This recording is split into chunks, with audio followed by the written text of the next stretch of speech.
What is up, office workers and interns? I am just a simple new type, and we are taking it easy today as we return to around 30-something office worker Haman-Sama. I will probably finish out this manga before returning to Char's daily life. Sorry, Haman always wins. Except for that one time.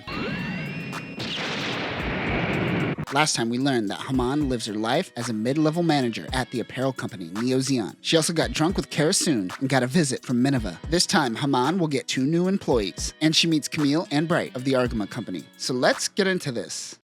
Haman is struggling and is a sad corporate warrior today. Char comes to visit her as she hides out on the rooftop. She is happy with work and her moderate social life, but she feels she is missing something. Char asks if she would like to come over to his place and spend the night together. Her heart beats 5 times faster. After work, the two head over to Char's place, and they get comfortable and make sweet, sweet games. As the two make passionate game together, he notes that he invites her over to play the latest games because he realizes he doesn't have any friends, just exes. They get into it and Haman elbows Char right in the chin. He literally took it on the chin, but Char still won that round. They go again. They make sweet, sweet game all night long. She realizes that Char was trying to cheer her up, but she hates it. The next day at Neo Zon, the director, Rakan Dakaran, asks her to come to his office. His department is getting assigned 2 new employees. Rakan introduces Puru and Puru2 to Haman. Puru seems quite energetic as she takes photos with Moar and Sarah and touches Kara's boobs. But Puru2 is apathetic about everything. Haman, Kara, and Mashimer plot about making them functional members of society by overworking them. She tries old manipulative tactics, but it seems the team ends up liking them. In the break room, Puru comes in and notices that Haman has a rip in her stocking. Puru gives her an extra pair that she had on her. Haman is starting to realize that perhaps her ways are archaic. She goes to put on stockings only to realize that they have bears all over them. They are way too cutesy for her taste and is embarrassed. Puru starts taking photos. Haman doesn't like her new employees. Haman invites Puru and Puru2 to an office drinking party, but the two have no interest wasting time or money. Haman is disappointed. She goes to talk to Rekawa about trying to find equal ground with the younger generation. She suggests that she give him a treat. The next day, Haman gives Puru and Puru2 a mochi cubi as a gift. Remember, these are plush cubies that Haman is obsessed with. At first, she thinks that they hate them and regrets spending $50 a pop on them, but the two actually love it. Haman goes out for a drink with Kara. Kara's complaining about recently getting dumped. She blames him on her boobies. Haman says showing them off all the time probably isn't helping. Kara wants Haman to teach her some pickup lines and romance techniques. She thinks to herself and says that she has only ever gamed with one other person. Kara wants her to demonstrate her Ichikoto techniques, which is a way to overwhelm or beat down. Is Ichikoto typically used in dating terms? If so, yikes, Japan. I hope I'm missing the joke. Haman gets in close to Kara. She caresses her face and says, "Come to me." Kara laughs and says that wasn't a pickup line. Haman is very embarrassed. From that moment on, she swore to never give dating advice again. Haman is done with work for the rest of the day. She heads to the konbini to grab some snacks. At least seeing Judo's face will make her day. She walks in to find Puru and Puru2. They happen to have moved to a mansion close by. Puru tries to get Haman to buy her sweets, but she ain't having it. She wants to get beer, but last time, Judo teased her, so she decides to go for the sweets this time. As she goes to the cash register, she notices that Puru is hitting on Judo and calling him handsome. This was supposed to be Haman's moment, but Puru ruined it. She is upset. That is when Puru2 notices. She realizes that Judo is Haman's type. Embarrassed by the whole situation, Haman decides to buy everyone's snacks. Later, they all walk home to realize that Puru and Puru2 moved into the Axis mansion. Haman can't catch a break. Haman and her team are at the domestic lingerie exhibition. They are showing their new Dragon Baowu lingerie. The AMX 107 Dragon Baowu is closer to the Hama than the Gaza Sea, though the Baowu certainly flaunts more lace than the previous two. The design and material suggest that you should save this for special occasions when the Hama and the Gaza Sea can be used for everyday use.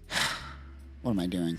As Haman watches the booth, Bright from the Argama company walks by. He is with Emery. The two make eye contact. Even though they are rivals, Bright and Haman are very cordial with one another. Bright introduces their new type employee, Camille. He says that he knows her from the first Neo Zon sales wars. He is very upfront, but when meeting someone, you must perform the meishi, which is the formal exchange of the business cards in Japanese culture. She gives Camille her card, but he pulls a Hiro Yui and rips that shit. Camille is like his UC counterpart. He believes all these rules rules and formalities created by adults are useless. He gets to the heart of it and reminds her that they are enemies. Bright is embarrassed by Camille's behavior. He chokes him out and drags him away. Although crass, Camille is right. In the end, this is a battle, and there is no getting around that. She is very turned on by the fact that she has an enemy. She says she hates it, but I'm not buying it. Sometime in the future, Haman is taking a quick lunch break and is at a standing restaurant eating soba. She feels she is going to have more soba days ahead of her with how work is going. That is when Camille walks in. He gets the soba croquette. He eventually apologizes to her for how he acted during the first meeting. He says that he really likes this job and he just doesn't want to hamper it with feelings. Haman laughs and says she was like that in her 20s, so she understands his feelings. Camille properly gives Haman his business card. She proceeds by ripping that shit up and goes, "Ha, we're even." Camille is mad that she didn't accept his apology. The two finally conduct Meishi, but they do it all wrong. They don't make eye contact, they don't bow, they do however use both hands, so props to that. Afterwards, Haman watches as Camille douses his soba in togarashi. She is amazed by his spice power. Later, Minerva comes to visit Haman. She bakes her cookies, but of course, she burns them. Luckily, Minerva bought some cream puffs for the two. She asks Haman about her mochi cubes. Haman is excited to talk about her favorite thing. She shows off the standard mochi cube and its superior squishiness. She then shows off her mochi yube loungewear, where she can become the mochi cube.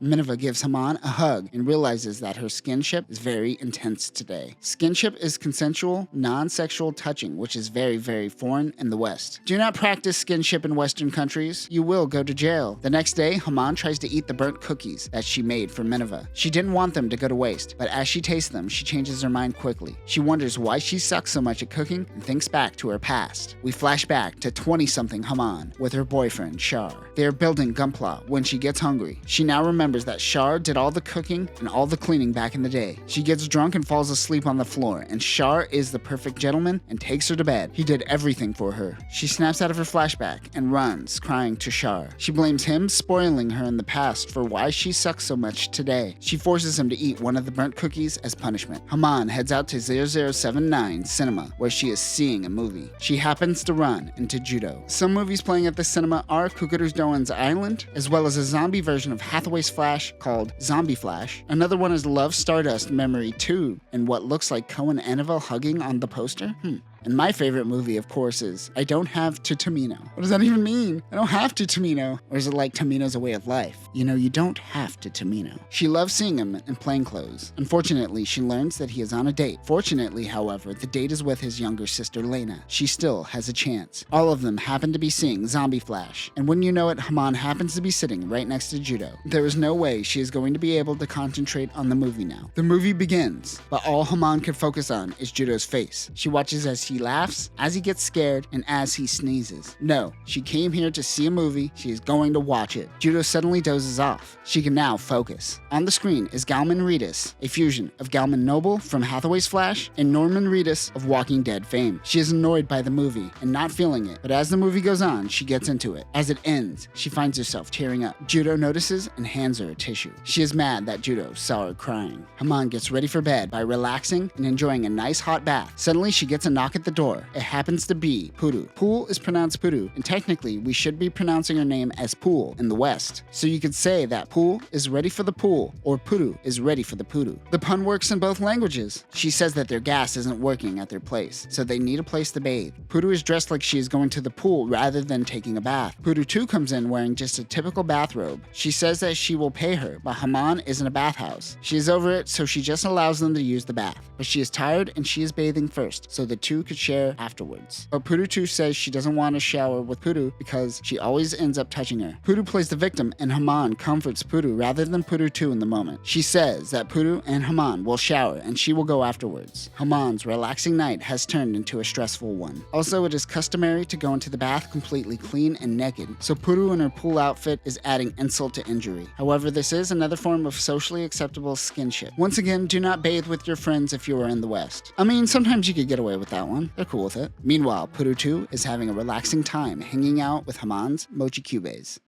And that will do it for this episode. Dealing with Gen Z in an office situation sucks, so I empathize with Haman. You heard me, 20-something office workers. Next time, Haman will attend Emma and Hankins' wedding. Fall will stumble into an awkward situation with her and Camille, and Haman makes the mistake of listening to advice from the fortune teller, Sarasa Moon. But that will do it for now, new types. Just don't engage in skinship. Don't do it. Don't do it. Peace.